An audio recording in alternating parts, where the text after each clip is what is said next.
Bonjour et bienvenue dans cette nouvelle vidéo. Ici Stéphane du site internet investiralyon.fr et dans cette vidéo, je vais vous parler d'approches contre-intuitives pour avoir plus de succès dans la location saisonnière. Juste avant, je voulais vous inviter à laisser votre mail dans l'adresse qui doit apparaître ci-dessus ou dans un lien de la description ci-dessous afin d'obtenir une vidéo de conseil gratuite dans votre mail, une vidéo qui est non répertoriée sur YouTube, qui est le fruit de conseils que j'ai pu mettre en place et notamment une astuce pour investir en immobilier sans les banques et sans avoir l'argent.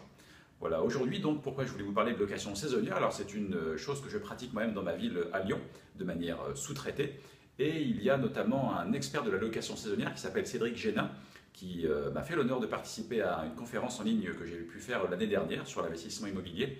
Et Cédric donc est l'auteur du site commentlouerplus.fr, donc un site que je vous invite à aller voir si vous avez, ne serait-ce que pour regarder ou si vous avez le projet de faire de la location saisonnière.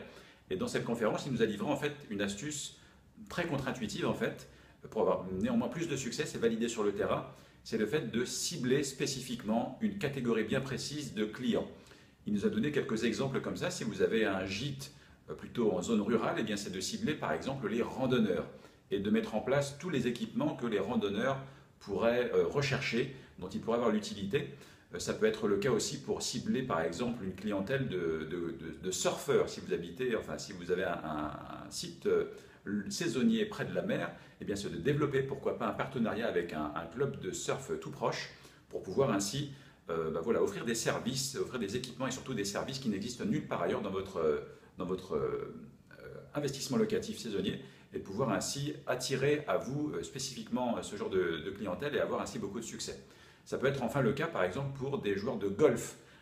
Démarcher un club de golf, un site de golf et avoir un emplacement tout près géographiquement avec là encore une fois tous les services et les équipements spécifiques pour ce type précis de clientèle, eh bien c'est tout à fait un gage de succès également.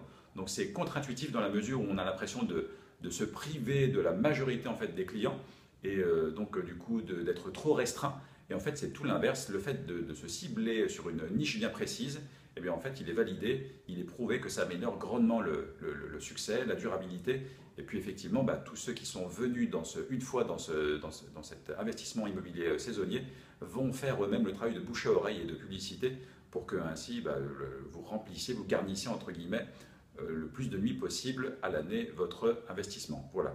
Donc c'était l'astuce un peu contre-intuitive de ce jour, qui encore une fois m'a été délivrée par un expert du marketing en location saisonnière, Cédric Génin, Comment louer plus. Donc écoutez, merci d'avoir regardé cette vidéo. Ce conseil est extrait d'une formation que je suis en cours de création sur la location saisonnière déléguée, et donc qui est voilà, en cours, je vous en parlerai un peu plus tard. N'hésitez pas à vous abonner sur la chaîne YouTube, puisqu'il y aura comme ça d'autres extraits de conseils qui vont apparaître sur l'investissement immobilier. Et puis je vous dis à bientôt pour la prochaine vidéo. Au revoir.